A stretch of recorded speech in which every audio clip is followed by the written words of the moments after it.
Ngopi dulu. Oh gitu ya.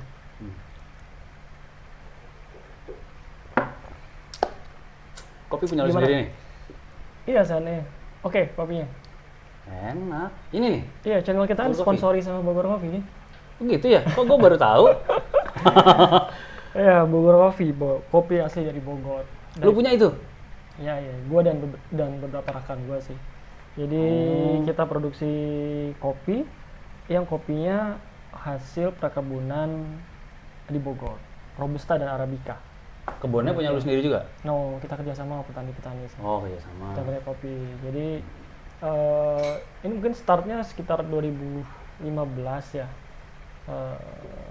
Udah lumayan dong, udah 5 tahun. Iya ya. Jadi Bogor tuh ternyata punya perkebunan kopi yang luas dan banyak gitu. Tapi kok tidak cukup dikenal, minimal secara nasional pun kita jangan secara nasional, bahkan orang Bogor pun nggak cukup tahu bahwa Bogor punya Kopi sendiri? perkebunan kopi. Kalau Punya kopi sendiri. varietasnya? Ada Robusta, ada Arabica. Bukan, sorry, maksud gua apa namanya, memang hasil iniannya Bogor apa? Enggak, kebanyakan varietas yang ditanam itu ada dari kok gue lupa ya, Sigana Runtang dari di Sumatera Utara misalnya. Ada bibit-bibitnya gitu. Itu dari Jadi rasanya sama dong sama di sana? Rasa kopinya? bisa jadi berbeda karena ditanam di sini dengan karakter tanah dan ketinggian penanaman yang berbeda dan cara penanganan yang berbeda, bisa jadi rasanya bisa mungkin karakter rasa dasarnya sama tapi pasti ada Beda tanah, ada bedanya. beda cuaca gitu Iya, kali iya, ya? iya. Beda pupuk gitu. Yep.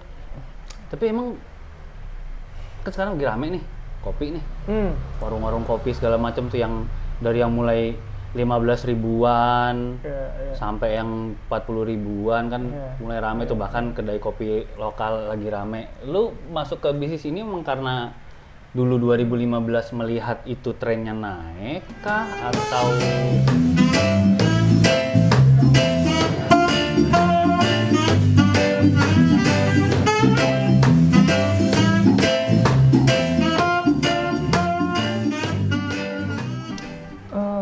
ada yang lain? Kalau di Bogor sendiri 2015-16 itu kalau dikatakan naik sih belum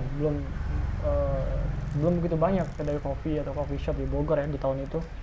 Memang setelah tahun tersebut yang perkembangannya sangat pesat ya. Dari tadinya hanya mungkin 60 coffee shop bisa sampai ratusan coffee shop itu yang terjadi di Bogor tuh, yang menjamur. Tapi memang udah dari 2015 itu mulai menjamurnya? Enggak. Seingat gua sih 2015 mulai ada coffee shop tapi belum sebanyak sekarang sih. Nah, tapi kalau ditanya kenapa gua dan rekan gua masuk ke industri kopi ini, kemudian kita mengangkat kopi Bogor ini, justru alasan utamanya jadi partner gue lagi main ke kebun kopi, salah satu daerah penghasil kopi di Bogor, daerah desa Cariu namanya di Bogor. Nah, situ gua sendiri nggak tahu, gua udah dari tahun berapa kita ada di Bogor, sejak kuliah di Bogor, gua nggak tahu kalau Bogor ini ternyata punya perkebunan kopi yang luas dan banyak. Kita ada Robusta, ada juga gua nggak tahu gitu. Dan waktu itu partner gua lagi main ke daerah Cariu, karena di sana banyak perkebunan kopi, tapi petani kopi tidak cukup layak lah kehidupannya gitu. Ya biasalah, kayak seperti banyak juga di komunitas lain. Biasanya di sektor hulu itu petaninya kesejahteraan juga tidak cukup baik, karena komoditasnya dibeli dengan harga rendah, terlalu dipermainkan tengkulak dan sebagainya, semacam itulah gitu. Jadi sociopreneur gitu maksudnya? Motivasinya kita ingin kalau dikatakan sociopreneur, gua nggak mau mengklaim gua sociopreneur sih, tapi motivasi awalnya bahwa ternyata di Bogor ini punya perkebunan kopi yang banyak, yang luas, yang banyak, potensial buat diangkat nih. Harga kopi pun gitu. Harga kopi kan satu komunitas perkebunan yang cukup mahal harganya, tapi pertanyaannya kenapa kok petani kok tidak cukup sejahtera gitu. Dan kita pengen coba coba masuk ke dalam industri ini. Jadi lu mau mengkonekkan antara bisnis kopi yang sudah ada, sudah jalan, dan memang lu mau masuk ke bisnis itu, terus sambil lu melihat bahwa ini bisa di uplift nih si ininya nih, siapa namanya, si petaninya gitu ya. Jadi lu nyambungin ke situ gitu. Iya. Oh, kita coba koneksikan antara produk dari petani langsung masuk ke end user lah paling enggak gitu. Jadi tapi itu semua market lu kebanyakan dari awal memang ke coffee shop? Ya kebanyakan coffee shop gitu. Ya, memang lu udah ada studinya kah waktu itu, apakah memang coffee shop itu bisnis yang growing secara natural kah atau gimana? Pertumbuhan coffee shop atau peminum kopi nih ya di Indonesia, kalau kita lihat bahkan mungkin anak-anak muda sekarang meramaikan lah coffee shop yang ada di kota-kota besar gitu ya. Dan nggak cuma di Raja Bodetabek, tidak cuma di Raja Bodetabek tapi di daerah-daerah lain pun juga. Gua pernah ke kawinan temen gua ya di daerah Ngawi apa Nganjuk gitu. Itu coffee shopnya keren banget, Brim. Asli keren banget, vintage segala macam. Pokoknya dia kayaknya serius banget lah itu bikin itu. Cuma ya di kota segede itu aja, kalau misalnya kalau bandingin sama Jakarta atau Bogor ya, di kota segitu aja orang mau masuk ke bisnis coffee shop gitu, dan tempatnya juga luas, bagus. Ya artinya memang coffee shop ini tidak hanya berkembang di Jabodetabek tapi hingga ke daerah-daerah lain di Indonesia ya. Nah, jadi pertanyaan apakah ini bertumbuh secara natural gitu ya, atau ada sesuatu yang mendrive perkembangan coffee shop ini? Pertama mungkin kita lihat gini sana. Kalau gue sendiri ngeliatnya sekarang kopi itu suatu produk yang dekat dengan anak muda, ya nggak sih? Nongkrong di coffee shop, entah itu dia buat hanya untuk hangout aja, atau untuk memenuhi feed Instagramnya lah atau apapun itu ya sekarang anak muda dekat dengan kopi lah, produk kopi ini gitu. Ya, kita juga edisi awal-awal juga di coffee shop kan? Di coffee shop ya, masih edisi pertama kita di coffee shop di juga. Di ruang tamu kan? Itu coffee shop baru dan ya gitu. Ya itu mengikuti tren sekarang lah, banyak coffee shop bertumbuh gitu. Tapi sebenarnya kan kalau gue lihat sebelum gue masuk industri ini pun, gue pernah lah ke beberapa daerah misalkan di Pontianak, atau kita ke Sumatera atas tuh. Aceh, Riau, Baru, ya. Sumatera bagian utara. Itu kan kedai-kedai kopi, street coffee itu banyak banget. Nanti kalau gue lihat kayak, karakter orang Melayu suka gitu ngopi sambil ngobrol gitu. Kemudian apakah kopi itu baru naik sekarang? Orang baru kenal kopi sekarang? Gue pikir enggak sih. Kalau anak muda yang pada suka kopi mulai dari anak SMP, SMA, kemudian anak kuliahan, sekarang pada ramai-ramaikan coffee shop ya. Tapi untuk minum kopi ini sebenarnya gue pikir sudah membudaya di kita. Tapi peminumnya justru yang mengkonsumsi rutin itu justru kebanyakan kalau sekarang sepertinya kalangan menengah ke bawah, terutama untuk pekerja-pekerja. Iya betul, pekerja kasar lah tanda kutip. Kan kita kayak sering dengar lah kalau misalkan kalau belum ngopi kayaknya belum siap buat kerja. Ya gitu kan. Kalau kita pekerja di level menengah ke bawah itu kan temennya kalau nggak kopi dan rokok. Kan. Pagi-pagi itu nggak sarapan nggak apa-apa, yang penting ada kopi dan rokok. Gitu. Itu udah kayak daily consumption buat mereka. Tapi kan kopinya bukan ini. Iya bukan ini memang. Kita tahu. Dan mereka juga nggak akan beli ke coffee shop kan? Iya. Tapi justru dengan menjamur, artinya pertama gini, kalau kita lihat bahwa sebenarnya budaya minum kopi itu sudah ada di akar rumput tuh, gitu. Kalau dengan produk kopi yang punya dengan tipe kopi yang sesuai dengan selera mereka lah ya. Bukan tipikal kopi-kopi seperti ini, single origin, arabica, robusta, mereka nggak tahu itu. Yang penting ada kopi yang cepat diseduh, ada taste yang strong, aroma yang kuat kopinya gitu. Kemudian ada rasa manisnya, campur susu segala macam. Itu hampir dikonsumsi mereka setiap hari. Tadi kopi dan rokok sebelum kerja itu dulu konsumsi mereka. Siang pun juga begitu. Nah baru belakangan yang mulai hype banget tuh kok gua rasa di tahun 2017. 16 makin naik, Iya, 17 makin rame, 17. 18 makin rame lagi gitu. Dan makanya waktu itu dikenal ada fenomena third wave coffee itu ada di dunia perkopian. Sebenarnya tapi gini ya, gue di sini bukan expertise di kopi ya, Yeah. tapi ya kan beberapa tahun ini beberapa tahun ini gue masuk ke dalam industri ini sedikit banyak ngelihat lah kondisinya bagaimana. Yeah. Kalau di Bogor sendiri gue lihat 16 mulai meningkat, 17 makin rame, 18 walaupun juga ya ada juga sih naik bertumbuh tinggi juga banyak juga coffee shop yang ada yang nggak cukup lama keberadaannya. Itu masalah lain lagi ya, masalah soal marketing dan sebagainya. Tapi ada coffee shop yang berdiri tutup gitu, itu ada seperti itu sih. Tapi ini kembali lagi ke konsumen. Sebenarnya peminum kopi itu di Indonesia sudah ada, budaya minum kopi itu sudah ada di masyarakat akar rumput tadi. Karena ke bawah, pekerja kasar segala macam tiap hari minum kopi. Tapi baru menjamur di anak muda ini belakangan karena ada bertumbuhnya coffee shop. Gue pikir juga media sosial semakin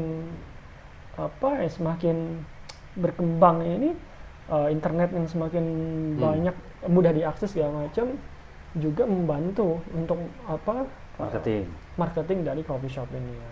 Jadi orang nongkrong mencari ambience-nya mungkin tadi atau untuk sedang ngisi feed Instagram mungkin, tapi udah minum kopi gitu. Jadi ya menjamur juga di anak muda gitu.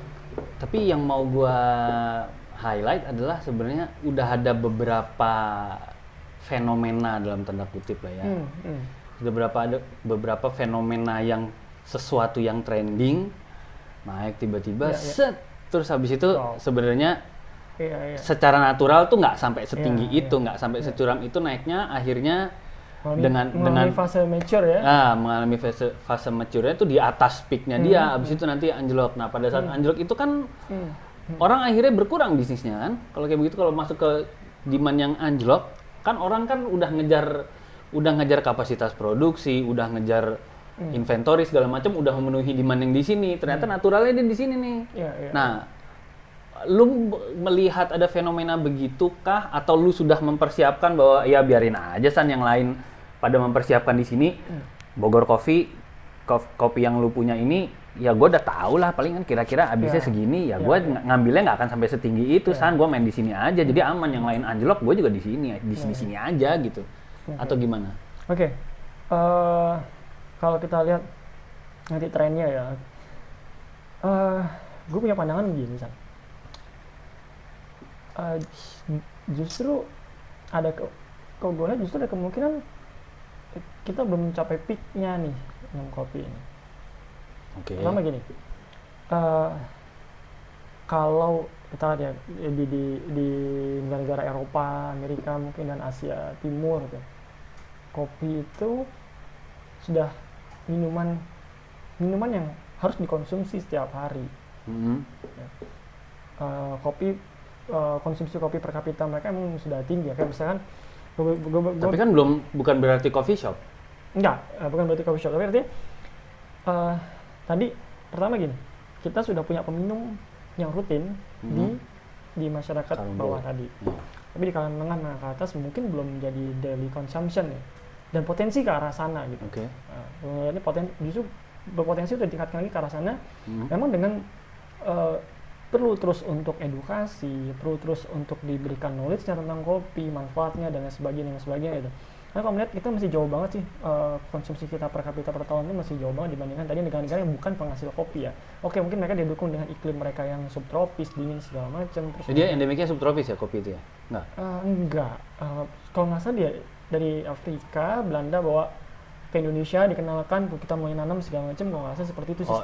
Endemiknya tropis tapi peminumnya banyak kan orang subtropis. Mungkin karena ya paling tinggi itu masyarakat Italia ya, espresso itu. Eropa Utara San justru. Peminum peminum tertinggi. Skandinavia. Iya. Kalau kita angka Islandia, kemudian gue lupa Denmark, Sweden gitu-gitu, nggak salah itu justru peminum kopi tertinggi di daerah Eropa Utara. Mungkin karena iklimnya dingin tadi gitu. Tapi gue pernah ngobrol dengan teman gue yang dari Korea. Gue tanya sama dia nih. Lu pakai bahasa apa? Inggris dong. Pakai bahasa Inggris, angkat pakai. Gue nggak bisa anyong haeseo doang. Oke. Dia bukan dia bukan pecinta kopi. Dia nggak cukup banyak tahu tentang kopi. Dan dia bisa bilang gue nggak terlalu gila kopi lah, atau gue bukan cinta kopi. Tapi gue tanya sama dia, lu minum kopi? Iya, gue minum kopi. Tapi gue bukan pecinta kopi banget, nggak terlalu mau soal kopi ini karakter begini begitu, nggak terlalu tahu. Dia bukan pecinta kopi aja, sehari dia minum 2-3 gelas. Gelas gini kali, gelas separuh sloki. Bukan espresso juga, tapi anggapnya espresso, tapi oke espresso lah. Bukan, maksudnya gelasnya gelas kecil, kita minum segini tuh 5 gelasnya dia gitu. Enggak? Ya, gue nggak nanya sih takaran seberapa, tapi paling nggak dia itu udah keharusan dia minum 2-3 gelas. Ya masalah keharusannya itu ya. Dia 2-3 gelas kopi sehari itu, itu udah satu keharusan buat dia. Itu ada daily consumption dia, satunya adalah kopi gitu. Segitu dia bukan pecinta kopi, enggak. Itu belum yang paling parah tuh? Bukan. 3 gelas sehari itu belum yang paling parah? Dan gue sempat nanya ke dia, terus dia bilang sama gue, tuh, dia bilang nunjuk bosnya atau investornya, dia bilang, itu kok tuh si bos tuh, baru dia pecinta kopi gitu ya. Akhirnya gue tanya lah sama si bosnya, si namanya Mr. Chung tuh, kalau nggak salah Mr. Chung ya, orang Korea ini. Mr. Chung, lu suka kopi? Ya gue suka kopi. Ini berapa gelas sehari minum kopi? Dia bilang 9 gelas. At least 9 gelas? 9 gelas minum kopi sehari. Nggak bobol tuh lambungnya? Itu gue nggak tahu. Lu cek nggak, ada selangnya lagi di sini. Tapi itu baru Buset, pecinta 9 kopi 9 gelas sehari gitu. Itu kayaknya di orang sini secinta-cintanya sama kopi juga nggak 9 gelas kali. ya paling 2 gelas lah ya, banyak kita segitu ya seharinya. Kemudian gue juga waktu lihat di apa? Banyak tuh yang kayak begitu tuh? Atau itu outlier aja, dia emang orang sableng aja gitu? Iya, nggak tahu juga sih gue ya. Tapi outlier mungkin rata-ratanya 6 gelas, 5 gelas gitu kali ya.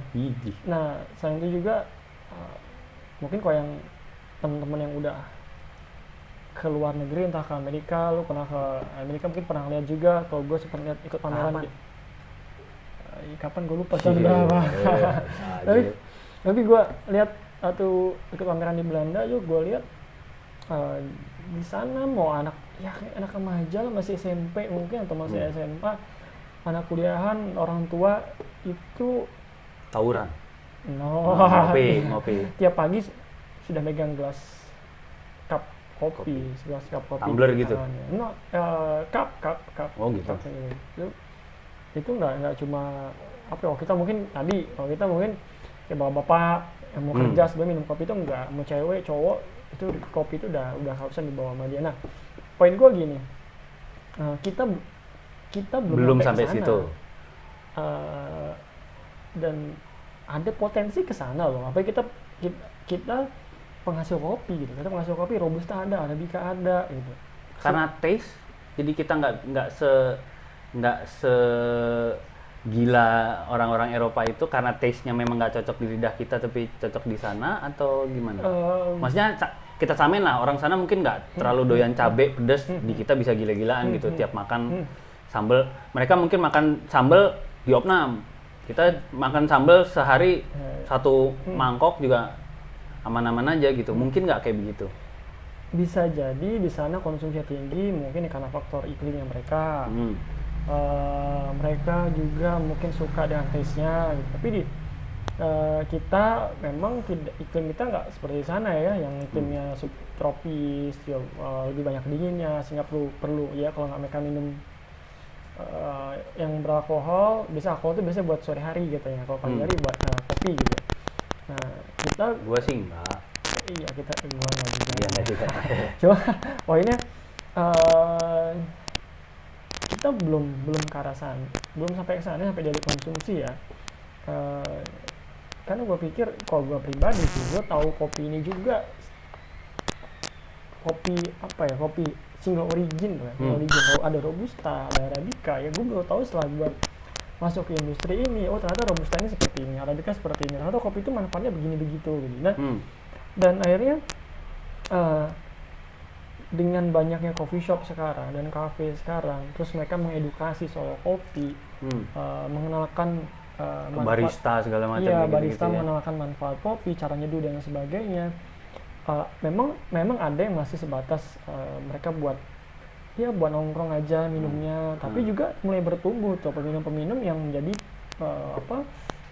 konsumsi rutin gitu. Artinya poinnya adalah menurut gue bahwa ini potensi untuk terus diedukasi ke konsumen di coffee shop ini adalah satu media untuk terus bisa mengedukasi konsumen manfaat dari kopi, karakter kopi, jenis kopi dan sebagainya. Itu ya satu media, satu tempat lah di mana knowledge tentang kopi itu bisa terus disebarkan ke konsumen, yang pada akhirnya konsumen setelah ngerti manfaat kopi, karakter kopi dan rasa kopi yang ternyata punya karakter yang spesifik dari berbagai daerah, ya akhirnya mereka bisa menjadi peminum kopi rutin juga gitu. Jadi ya potensi, menurut gue potensial sih untuk terus diedukasi ke apa namanya, ke kalangan menengah ke atas atau kalangan remaja. Kopi menjadi minuman. Kalau di Indonesia demografi deh. Demografi ya. Demografi, secara demografi. 30 tahun ke bawah kah yang rame minum itu, atau 30 tahun ke atas kah? Terus pria, wanita, terus atau enggak apa namanya kelas ekonominya A, B, C. Untuk yang ini ya, sorry, gue mau lihat yang lebih ke fenomena kedai kopinya itu sih, fenomena coffee shopnya itu. Dan peminumnya ya seperti apa? Dan demografi yang apa namanya, yang meminum kopi yang itu ya, yang kelasnya yang single origin itu tadi, Robusta Arabica, bukan yang apa kopi seduh instan itu, Starling itu. Itu demografinya gimana tuh? Sebenarnya itu data penelitiannya sendiri, data penelitian dari peminum kopi ini sudah ada tuh. Di kita bisa lihat di webnya SCA, Specialty Coffee Association. Itu ada. Sini punya? No, itu internasional punya, luar punya ya. Tapi mereka meneliti sangat detail. Termasuk di sini juga? Termasuk di Indonesia. Dia punya data detail banget. Siapa peminum kopinya, demografi seperti apa, produk apa yang diminum, kapan minumnya, jam berapa, segala macam itu mereka punya detail banget. Nah itu kita bisa download, ya berbayar sih kalau bisa jadi member mereka ya. Kalau gue nanya ke gue, ini sejauh pengamatan gue aja ya, bisa jadi gue salah ya. Tapi karena gue cukup sering juga nongkrong di coffee shop gitu, mengamati para peminumnya. Kalau untuk Arabica yang diseduh dengan manual, artinya diminum dengan tanpa tambahan susu, tanpa tambahan gula segala macam. Peminumnya relatif lebih banyak untuk cowok yang usia dewasa muda sampai dewasa muda ke atas lah, sampai dewasa muda tuh 20-an gitu. Ya, 20-an sampai 30 ke atas itu yang minum Arabica ya, kebanyakan Arabica yang diseduh dengan teknik manual, artinya pure kopi aja tanpa tambahan lainnya. Tapi kebanyakan cowok untuk usia dewasa ke atas gitu. Kemudian kalau cewek gue bukan nggak ada, beberapa rekan gue pun cewek juga suka doyan dengan Arabica yang diseduh dengan pure kopi tanpa tambahan macam-macam juga ada gitu. Tapi memang kebanyakan masih di kopi susu, yang mana kopi susu biasanya kebanyakan campuran di kopi dari jenis Robusta gitu. Juga ada yang dari Arabica sih, tapi kebanyakan untuk meminum, demografi peminumnya ya kebanyakan cewek, kemudian juga yang remaja cewek ataupun cowok untuk minum kopi susu. Kebanyakan terutama sih cewek itu kopi susu, tipikal yang dipilih kopi susu produknya. Ya demografinya tadi sekarang ya, kalau misalnya kita nongkrong coffee shop, lu bisa ngeliat anak SMA, mulai dari SMA, anak kuliahan itu ya mereka udah minum kopi gitu. SMA pun pulang sekolah nongkrong habis les mungkin mereka minum kopi juga nongkrong, itu udah banyak. Dan yang gua agak surprise-nya, mereka terutama yang cowok, dan katanya yang gue banyakin cowok itu mereka ikuti fenomena third wave coffee itu di dunia perkopian. Jadi peminum kopi ini mereka tidak cuma sekedar minum aja, tapi mereka ingin tahu histori dari produk kopinya ini. Misalkan dari mana ini diproduksinya, punya karakter, prosesnya bagaimana, karakter rasanya apa segala macam. Nah, itu anak-anak SMA pun sekarang udah mulai menggali ke arah sana gitu. Jadi berkembang lah ya, ada nggak cuma tren sekejap terus nanti tiba-tiba hilang kayak kue oleh-oleh artis itu kan? Enggak, gue pikir beda sih. Karena yang gue lihat ketika ini edukasinya berjalan, peminum kopinya semakin teredukasi, tahu tentang kopi, jenisnya, karakter dan sebagainya, eh, banyak juga yang tadinya nggak minum, sekarang mau jadi minum. rutin gitu. Jadi kayak justru Dia gitu, adiktif gitu. nggak sih kayak nikotin, kayak rokok? Wah, Kalau itu tadi masalah, di ini masalah apa namanya, adiksi. adiksi, gue nggak terlalu tahu banyak tuh kandungan bahannya. Oke, dia ada kafein segala macam, adiktif atau enggak, Ya karena suka nggak suka lah ya, kayak Iya. keadiktifan itu atau membuat orang jadi ketergantungan tuh kan yang menggerakkan Kadang-kadang konsumsi juga kan repeat. bisa jadi adiktif karena sugesti aja sih San. Kayak misalkan, wah gue hari ini load kerjaan banyak, wah hari ini gue harus ngerjain laporan Kopi. banyak segala macam, gue butuh doping, ada minum kopi pak. Dan ketika tuh apa namanya, Ya tapi memang kafein itu punya iya kalau gue pernah lihat apa namanya penelitiannya juga meningkatkan konsentrasi, iya. oke. Ya, karena itu gue pernah lihat di satu channel luar lah, ada penelitian tentang kopi itu dibandingkan antara yang sudah minum kopi dan yang belum yang sudah minum kopi dan yang nggak minum kopi di satu kerjaan, ternyata hasilnya berbeda. Ya konsentrasinya semakin meningkat gitu. Oh. Sehingga dia bisa melakukan kerjaan tersebut lebih baik dibanding yang tidak minum kopi gitu. Itu salah satu Ya penelitian karena yang nggak minum kopi juga memang dasar aslinya juga agak kurang gitu maksud lo. Ya enggak. Ya ya memang memang kurang yodium mungkin dulu waktu kecil. ya, tapi ada penelitian itu ada sih San, bahwa yang gua tahu ya manfaatnya, mencegah apa namanya, Alzheimer apa, Alzheimer, Parkinson, pikun dini ya, Alzheimer, semacam pikun, itu. demensia. Apa? Kalau gue lupa sih pikun lah ya. Ya pikun demensia berarti. Kemudian bagus untuk kesehatan jantung.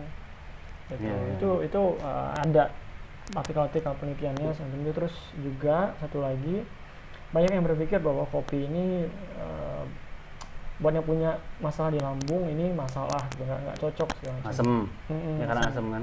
Padahal menurut yang gue tahu nih, Arabica itu sifatnya basah justru, dan dikonsumsi dengan pure Arabica itu justru bagus buat apa namanya, terapi lambung, seperti itu sih katanya. Tapi yang baiknya tetap aja. Tapi basah itu musuhnya asam ya, bukan basah wet. Nah, bahasa musuhnya asam. Ya. Ya. pH di atas 7. Iya. Nah, Oh ya, gue baru tahu. tapi balik lagi, orang punya masalah di lambung, memang baiknya ya lu makan dulu, baru minum kopi yang aman. Oke. Iya, iya. Kayak gitu sih. Gue sebenarnya masih tertarik banyak nih tentang kopi nih. Karena memang gue juga doyan sih kopi. Ya terlepas dari apa namanya tren-tren dan lain segala macam, cuman gue memang suka juga kopi gitu. Dan apa namanya, baru tahu tentang Robusta Arabica dan lain segala macam itu ya setelah ada rame-rame tren-tren ini gitu loh. Coffee shop ini kan ya. Setelah zamannya coffee shop itu. Sebelum rame tren coffee shop ini, lu sendiri minum, ya kita mungkin ya jelas kita mengawali dan minum kopi instan lah ya. Ya pastilah itu wajar. Tapi lah lu sendiri kopi gimana? instan. Setelah mencoba ada coffee shop, lu sedikit banyak tahu tentang kopi. Menurut lu gimana? Dulu kita taunya kopi instan dan kopi plus susu, plus gula segala macam itu Ya, kita bisa set suka itu. minum itu. Setelah sekarang mungkin lu sedikit banyak tahu soal kopi, ada coffee shop, pola konsumsi lu gimana? Iya sebenarnya balik lagi ya sama kayak kalau gua analogi ini ya sama kayak mie instan ya. Mie instan. Kayak sama kayak mie, ada mie instan harganya murah, rasanya juga pas-pasan. Ada yang memang mie yang bikinan restoran, bumbunya banyak, ya memang rasanya enak gitu loh. Jadi dari sisi mie-nya juga terkendali lah gitu rasanya. Jadi gue juga mikirnya kopi juga gitu ya. Pasti gue nggak akan bisa bilang bahwa kopi instan lebih enak, tapi kan harganya juga nggak akan sampai 15.000 satu cup. Siapa yang mau beli? Kalau kopi instan 15.000 satu cup. Nah, apa namanya? Gue sih ngelihatnya dari penjelasan lu tadi itu, ya gue nggak pengen sebenarnya kopi ini cuman sekedar tren doang, karena gue doyan gitu loh. Nah, tapi dari penjelasan lu sih sepertinya apa namanya pebisnis kopi yakin lah bahwa ini memang dari sisi pola konsumsi, dari sisi demand segala macam nih masih terus tumbuh. Sampai di mana tumbuhnya tapi kita kan belum tahu nih. Cuman tadi gue tertarik tuh apa namanya, ada third wave, first wave, second wave-nya aja gue nggak tahu, tiba-tiba ada third wave. Terus Arabica Robusta itu juga kayaknya ada baiknya juga sih, kayaknya kita apa namanya, nanti gue tanya-tanya tentang itu bedanya. Terus gue baru tahu lagi tadi Arabica itu ternyata basa, Robusta itu asam. Gue lupa Jadi ya sebenarnya kopi itu seperti basa kok gitu. Tahu gue sih itu. Apakah Robusta sama Arabica sama-sama basa? kalau nggak salah, nanti cek lagi. Boleh. Tapi ini gue after taste-nya di mulut asem. Jigong. Bukan. Karena jigong gue kena basa jadi asam.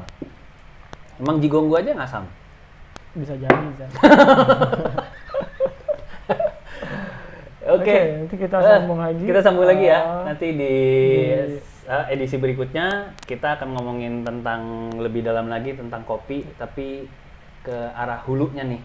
Datang dari mana itu kopi, terus gimana cara panennya, gimana agribisnisnya, gimana akhirnya bisa sampai ke rumah kita atau sampai ke warung kopi, apakah dalam bentuk bubuk atau dalam bentuk biji, terus sampai jadi satu cangkir begini nih, apa namanya, proses apa sih? Ada cerita apa sih belakangnya? Ya sampai akhirnya masuk ke dalam mulut kita, kita rasain enak di mulut, kafeinnya dicerna badan, terus bisa bikin kita jadi segar. Oke? Oke. Nanti kita sambung lagi dengan kopi ini.